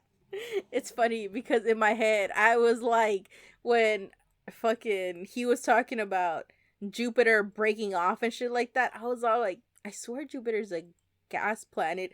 So I had to go online and double check, and I wrote on here rocks, Mercury, Venus, Earth, and Mars, gas, Jupiter, Saturn, Uranus, and Neptune. Yeah, I was starting to question a lot of things. I was all like, man. He was saying stuff so crazy. You were like, wait, am I wrong? Yeah. I was like, hold on.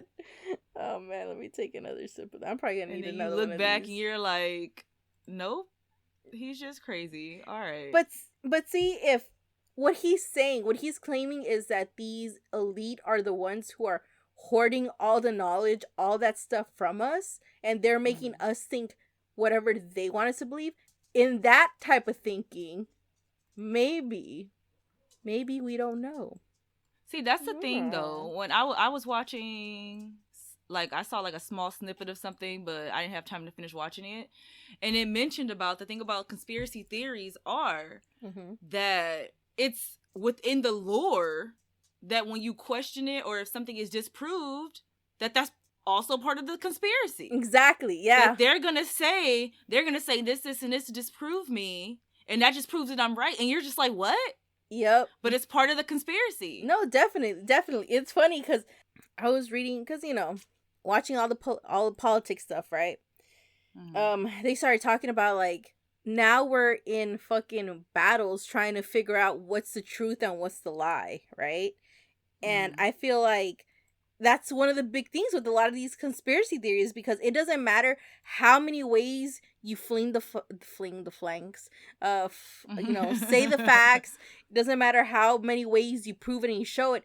People are always going to believe what they want to believe, and if it's not that, then they're gonna figure out a way for in their head to freaking work. Just like some of this stuff here, like cherry picking between different narratives to fit your own narrative, which, you know, that's human nature. That's what we do. Like, people always cherry pick stuff to go follow their own agenda. But it's just sometimes it's just not making sense. Sometimes you just need to take that whiskey straight and just take it and just be like, well, it is what it is, you know?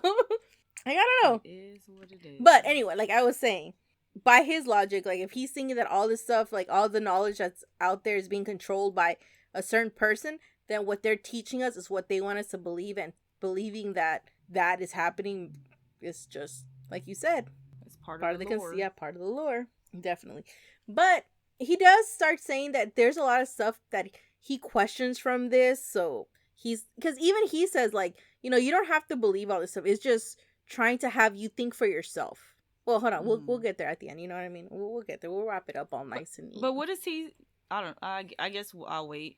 Yeah. But yeah. Yeah, we'll talk about it. Put that in the notes. All right. Thinking for self. Okay. So we got past the White Martians and Atlantis, because, you know, what ends up pretty much happening is that they're trying. So pretty much what's happening is the Martians come to Earth. And, you know, Earth also got pretty fucked, you know? And so a lot of these smart Atlanteans passed away. A lot of Earth's population is also gone. So they're pretty much on equal grounds. And the Martians try to take over Atlantis because they want that technology. Because they don't, like, you know, they don't have as much technology as they did in their home planet in Mars. So they pretty much want to keep all the technology, you know, like we said, the hierarchy, the fucking greed for control and all this stuff, they still want it. So they go to Atlantis, and pretty much they both just get proper fucked, and they're just gone, right? So that happens. My coworkers are gonna get so tired of me saying the Earth is ghetto.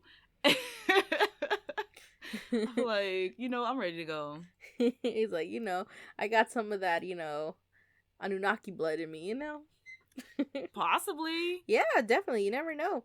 Apparently, it's funny because when they were talking about how Enki and Anil pretty much made, like, the mixed bloodlines or whatever, I just pretty much started thinking, I'm like, is this, like, what happened? Like, why they talk about, like, Zeus and all stuff? They just out there fucking getting the women. I'm like, was that them?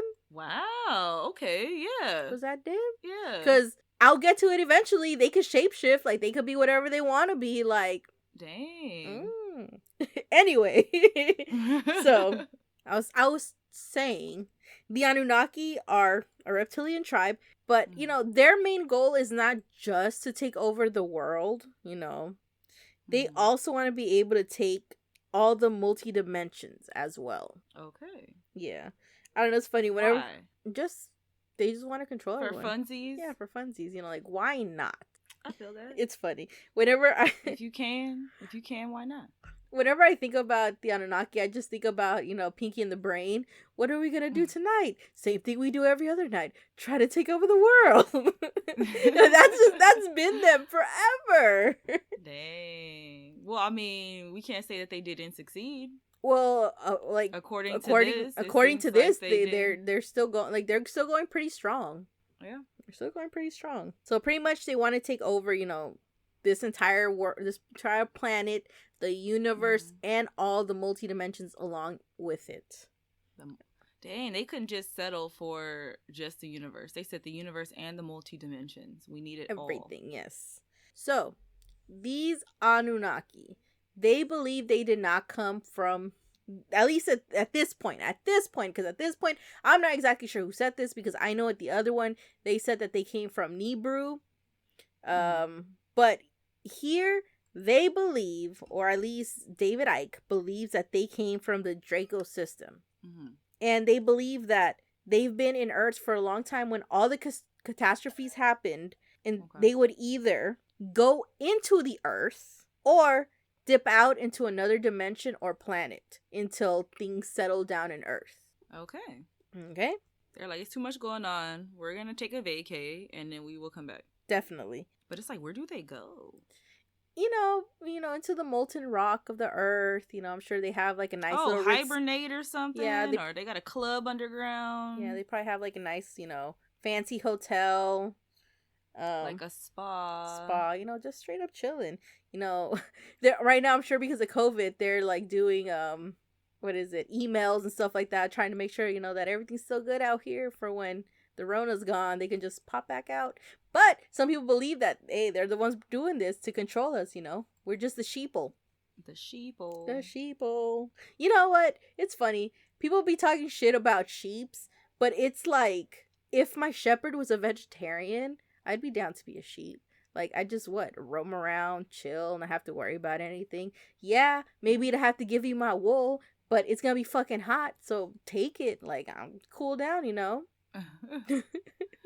That's funny. I don't know, like whenever like something comes into, okay, I'm trying to think of an example. Okay, so the whole thing about people being sheep, that always cracks me up so much, because like when it happens, because people are always like, oh, like I'm not a sheep, blah blah blah blah blah, but then like I saw, and it was funny because the person was doing it and they're trying to be funny, but there's a video where some guy, I don't remember where it was at, he was outside some building and he was going up to people telling them to put their arms up like he was gonna wand them, but he just has a lint roller in his hand. I saw that. Yes. And he's just rolling them and then telling them to go, and then the next person, and it's just like, nope, at no point did anybody be like, what are you doing? Like, is that a lint roller? Why are we doing this? Nobody asked any question. They just put their arms up. I know. They just put their arms up. They did. And got lint rolled. You know, for no reason. Honestly, to be like 100, I probably would have let it happen, but mostly because I have animal fur on me at all times, and I would have been like, can I get the fucking lint roller? Like, let me. But that's you realizing lint roll. You know, that's you realizing that it's a lint roller. I don't think these people noticed. Oh, what? I don't think they noticed that it was a lint roller. You know what? They just got lint rolled. Like, they just got lint rolled. I don't know. It cracked me up. It was funny. That. Yeah. I was like, oh wow. Oh, I've also seen one. I've also seen one where some dude was just standing there asking for IDs, and they would just show it to him, and he wasn't even a bouncer. Oh, yeah. They would just let him do it. Yeah. At least they had him, because I'm like, out here, people be walking around with no ID, and then they still be like doing ID specific activities, and then they get mad when they get denied. I just finished my margarita. Last sip of my wine. Well, I didn't drink the whole bottle. Yeah. I feel like if I wasn't talking, I would have already gone through a few, but since I'm talking today. Anyway, let's see. So, you know how I told you that some of them can just like dip out straight to like a different dimension? Mm-hmm. So apparently once they go to this other dimension, they don't have a human body anymore. They're pretty much like ghosts, right? Oh, okay. And what they do is they end up possessing human bodies to keep going with the agenda. And what they do is they pretty much seek out people who have some sort of Anunnaki DNA in them because they're easier to possess that way. Okay. Okay. And then we start getting into proof of how they can be reptilians, like how they can be like reptile people, right? Mm-hmm. One of their main reasons is mainly because we hear about reptilian gods everywhere, right? In a lot of cultures. Mm-hmm. A lot of cultures believe in reptilian gods, like entities. Like they were even to the point where some of the people were like sacrificing people to this fucking serpent person thing. Oh yeah. Let me show you this figurine, sorry. Okay. Like you see right here, this is a fucking lizard woman holding a little baby, giving us some chi-chi over here.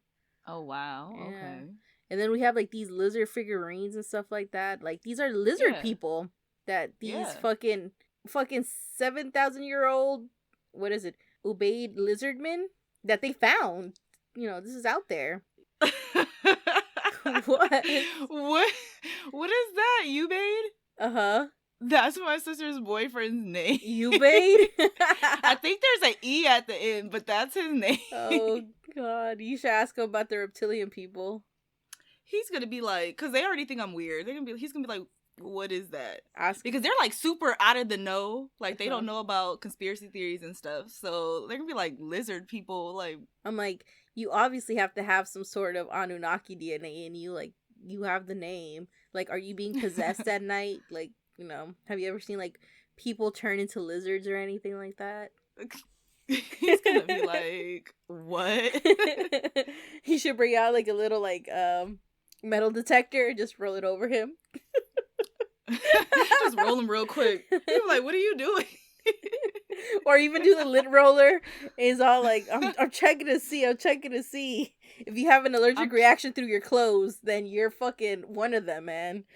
Imagine if I could convince my sister, her boyfriend, that he has alien DNA because the metal detector went off over his body and nobody else's. Don't do that to them. He'll be traumatic for life. Well, but yeah, that's rough for them. But yeah, so apparently the Egyptians' god had their lizard gods. Kinef, East Indians have Nagas, which they also associate them to demons, which goes with our possession spiel, right? Mm-hmm. We have Central Americans, Quetzalcoatl, which, let's not forget, they used to sacrifice people for this dude, right? In Ohio, we have the serpent mounds. In even, like, the British people have dragon rulers, which... dragon rulers? I've never heard of that. Yeah, dragon ruler, whose name was Hu.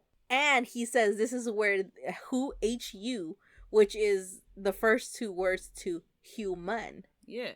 So, you know, there's a lot of examples about this. Like, this page just keeps going on and on. This was just a few. Mm-hmm. And then we also start talking about the reptilian brain. Do you know what the reptilian brain is, Kim? No. It's in you. Apparently, in all human brains, there's something called the reptile brain, which pretty much is associated with aggression, territory, ritualistic mannerisms, or ritualistic things, and a need to establish a social hierarchy. Does that sound familiar?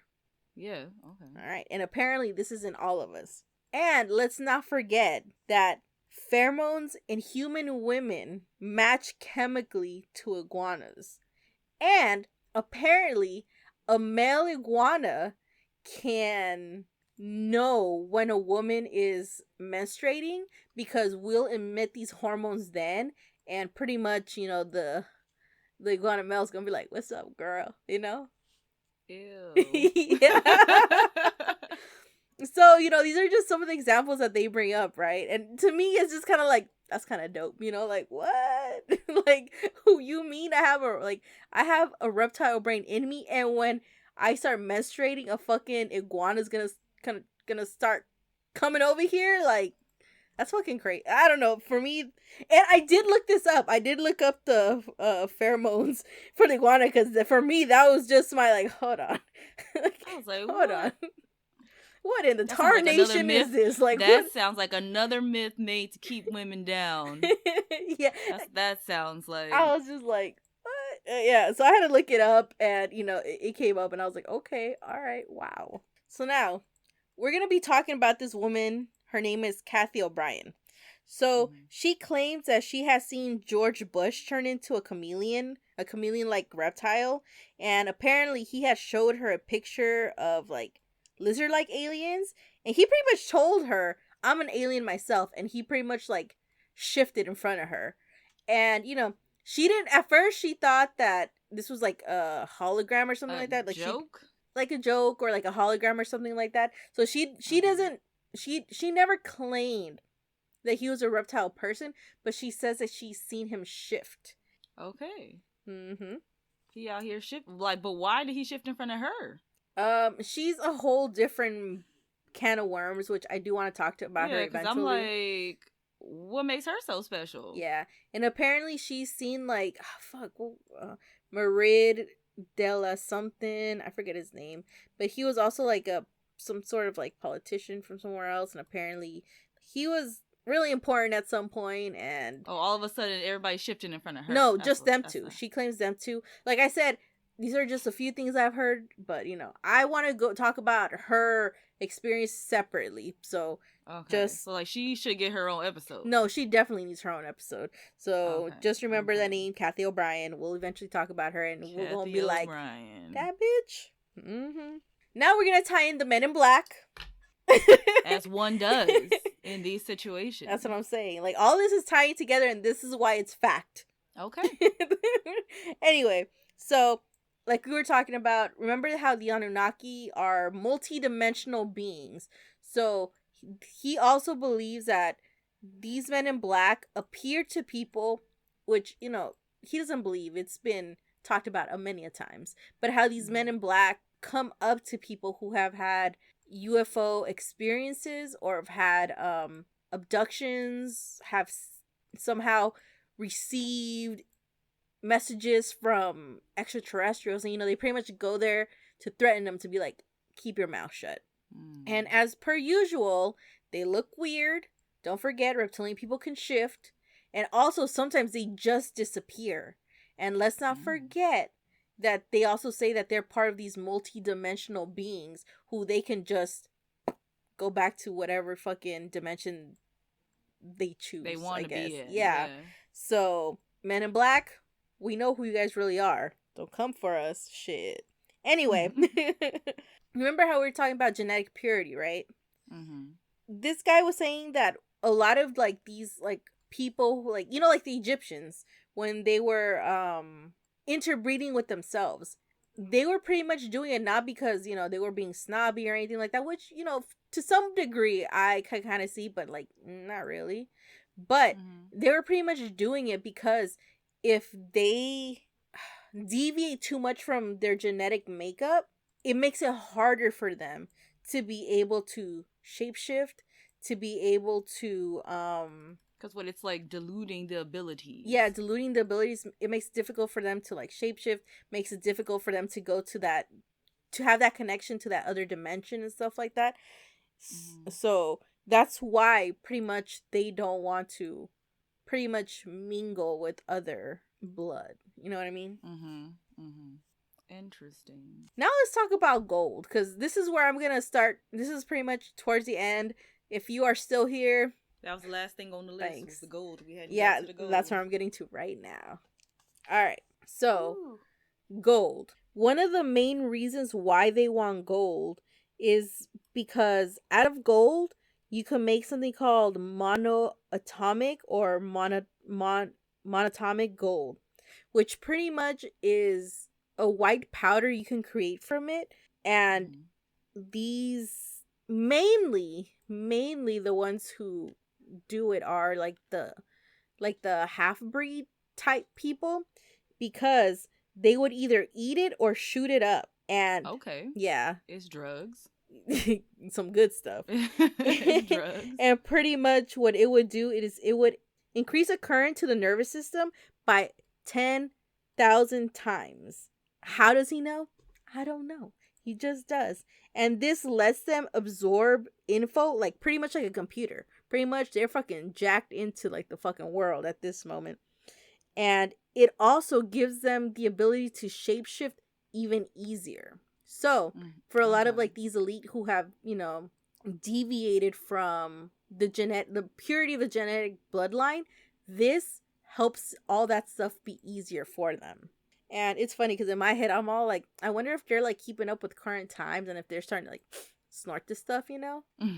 Maybe. I don't know, right?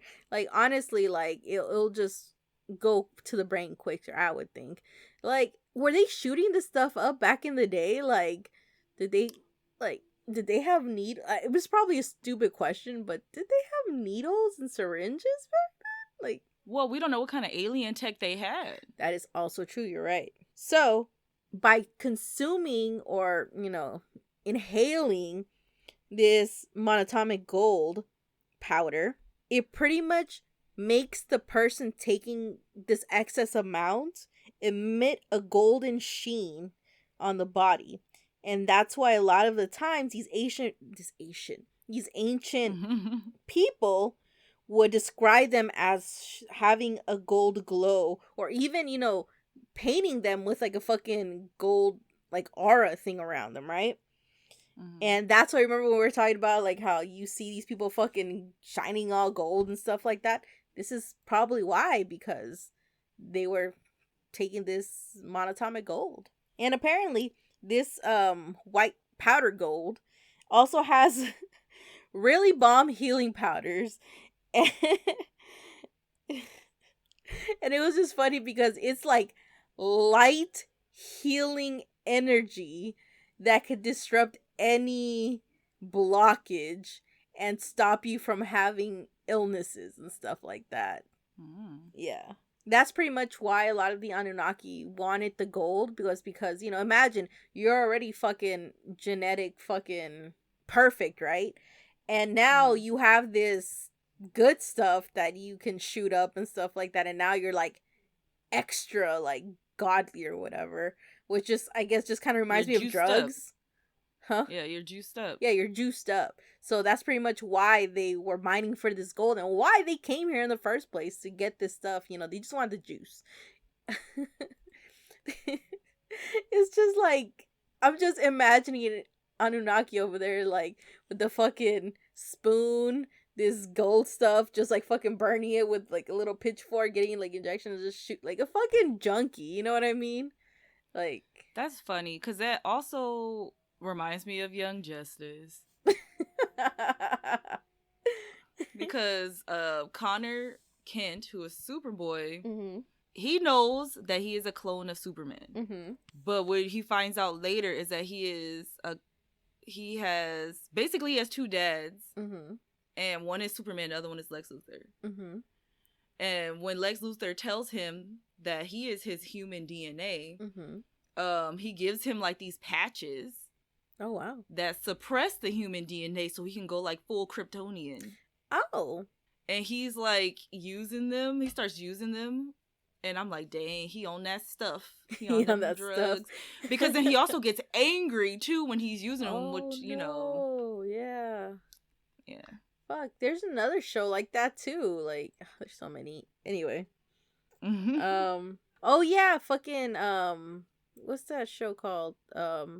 The Boys. Similar. With what part? Where they have that drug.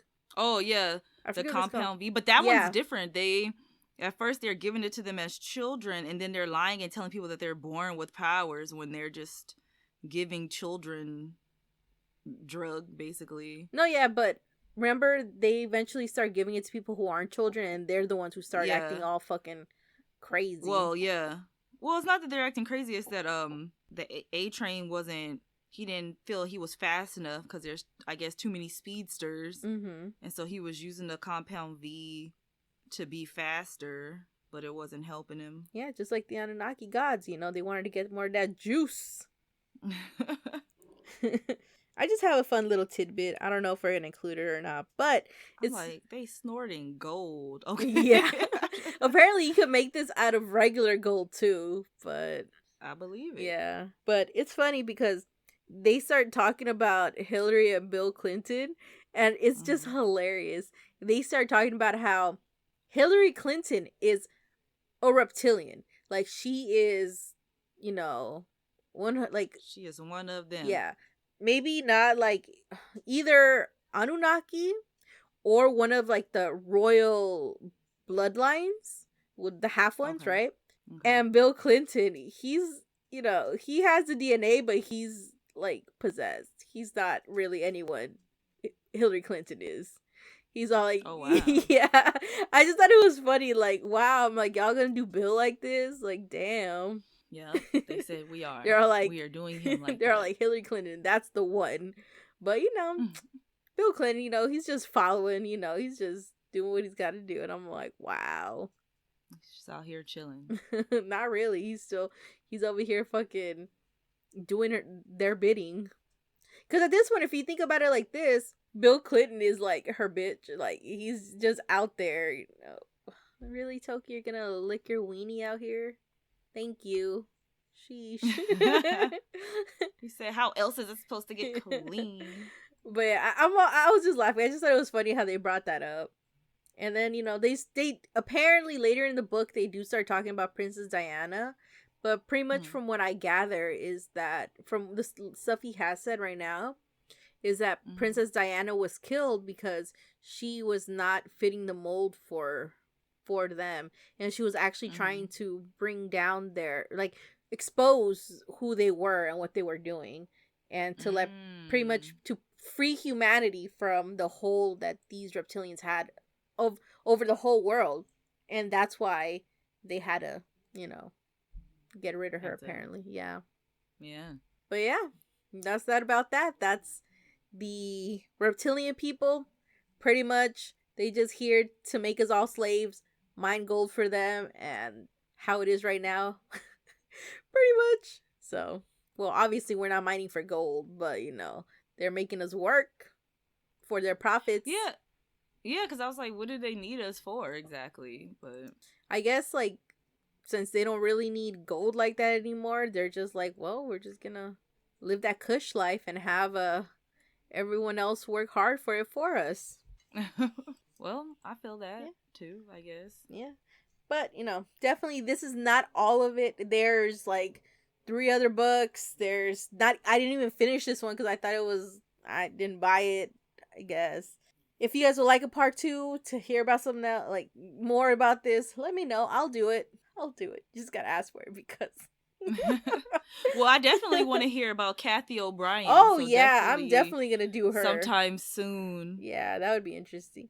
She's something else. There's a lot of stuff in this book that I was reading, which I was like, this is gonna have to be its own separate topic. But you know, it was a good read. It was an interesting read. It was a journey. It was a journey.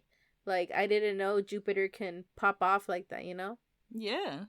I learned we got something. Planets coming in and out. Shoot. Picking their spot. Fucking destroying Ted and shit like that. Like, I'm still a little upset. But I am happy that Pluto was always there. Pluto, always a planet. We're here for you, man. But yeah. We should get little Pluto tattoos. I know, right? Like little something. Little shum. But yeah. Get it. Oh, we get little side boob Pluto. Side boob Pluto. But you know what? I do want to say that, you know, David Icke, I don't know, however you want to take it, but I do think that what he pretty much just wants people to do is, like, question things, you know, like, where you're, like, you know, like the flat earthers, you know what I mean? Like, question the stuff, do your own research, be your own person, don't fucking follow what these, what I see from him is more like government control, government stuff than anything else. Like, I don't really see him, like, wanting to fight with people. It's just more like question the people who have the authority over you. That's kind of how I see it, but you know, you can take it however you want to take it. But yeah, it seems like his message is understandable, but it's just all the rest of that. Yeah, it's a lot to digest. And even he says not. it in the book. He's all like, well, if you're not ready yet, just stop reading the book. And I'm like, dude, I'm already here. Like, where am I going to go? You're like, should I return it? Or... And I'm pretty sure back in the day, you can return your book. Like it's already purchased. That's your book. But yeah, that's that about that. Info about the reptilian elite, who they are, where they came from, maybe, and how they're manipulating society. Yeah. Because, I like gold. I still can't get over that. They snorting gold dust. I'm picturing them fucking shooting it up. Is that why gold went up in value, and that's why they have all these cash for gold places so you can turn in your gold? Maybe. Wow. They said we don't need to dig for gold. All these humans have it on their person. It was like, we'll take it. We'll fucking mix it with some even pay ore. Them for yeah. it. We'll mix it with some ore. We'll make that white powder, and we start having a party, a rager. They said we can pay them for their gold. They're inside the catacombs and stuff like that, just having a grand old time. Yeah, and it's funny because they start tying all this stuff up with the Mason rituals, a lot of possession. It's just a lot of connections to a lot of things, and it's just like, wow. I don't know, what was your biggest takeaway other than them shooting up gold? I don't know, it was just a lot of digestion. The planets, that was very interesting. Yeah. It did sound like maybe he didn't have basic knowledge of the planets when he started, and he just kept going. Yeah. In his defense, I'm sure he was a lot older. He wasn't really thinking about it. Because even with me, I was all like, Jupiter. I'm like, I thought that was a gas planet. And then when I was telling Carlos that, he even looked at me. He's like, do you know that Jupiter's a gas planet? I'm all like, yeah, I was leaning towards that, but I couldn't remember. So you're like, see how fast he almost persuaded me? So fast. But we have Google and my little bit of knowledge that I kind of remember. Mm-hmm. And then I had someone verify. But yeah, it was a trip. Oh man, it was funny. So at work, sometimes we have downtime because, when you make an appointment for your COVID testing, it's just some time slots have a lot more than others. And, usually we'll have a big rush, around 7 in the morning, 7 and 9, but around 10 to 11, around lunchtime, there's not that many people. And then even after that, there'll be another 2 hours where it's not that busy. And then it'll be really busy for the rest of the day. Right. And so I realized that a lot of us like to read. So I was sitting there reading, and there was three of us reading, right? And then the lady was going around. I was like, oh, what are you reading? One of my coworkers like, oh yeah, I'm reading about the human psychology and stuff. I was like, oh, okay, that's cool. She asked my other coworkers like, oh, what are you reading? I was like, oh, I'm reading this biography about Matthew McConaughey. Is that how you say it? Matthew? Okay, yeah. And then she comes to me, Hyra, what are you reading? I'm like, I'm reading about how the reptilian elite are taking over our world. And she's like, what? I was like, yeah, man. And she was... I can see her being like, okay. I'm like, I'm trying to learn about where these reptilian people came from and why are they trying to take over my brain? What is going on? Did you know that they can possess us? And she was like, okay. And I was like, it's just crazy. Don't scare these people. I know. But yeah, it was fun. It was a good time. The difference in what we were reading was just vastly different. Vastly. But it was good. Man. All right. So this week's Oracle card is about reptilians. Which I feel like we had this one. No. I feel like we had this one not that long ago. Oh, really? But I shuffled them in my little crappy shuffling way, and this is what came up. Number 5, becoming braver. Resilience, experience, growing stronger, fresh perspective. Maybe we needed a reminder. We didn't do it right the first time. I don't know. You have been tested. The development of strength and resilience through the courageous meeting of challenges. The demonstration of great character. The acknowledgement of how much you have learned. the ability to cope with so many little things due to a great ordeal endured with grace, dignity, and humor. Testing time shows true character. I am just in awe because when I was reading this book, I started watching some stuff about, David Icke, and they were just pretty much talking about how much bravery it had to take to be able to talk about this to people, and how he pretty much went through years of like scrutiny, but he's learned a lot of things, been saying a lot of information, and now he has this vast majority of people who believe this stuff, you know what I mean, who are like with him, like, dude, there are reptiles out there, because there are people out there who claim to have seen these, which I'm sad that I did not mention those, which I guess one day we'll just keep throwing out there. Like I said, you'll mention it now. If y'all want me to mention it in another one, let me know, because I'll mention them then, but we're trying to cut this episode, so but yeah, it's just crazy. And I feel like I've also gone through I've been tested with this. I've learned, adapted, and done it with grace and humor. Hey, yeah. But that's crazy. I don't know. That one is just hitting me different. But yeah. I feel that. Well. I'm like, I don't know. Oh, man. I don't know. Oh, God. It's the end of the episode. My head hurts. Thank you guys for listening to Item 9 Podcast. I hope you guys enjoyed this episode. And as always, this is Hyra. And Kim. And don't forget your bee's knees. Item 9. Don't forget to listen to our reptilian overlords. What? All right, bye. Bye. Let me pause it. I just stopped it.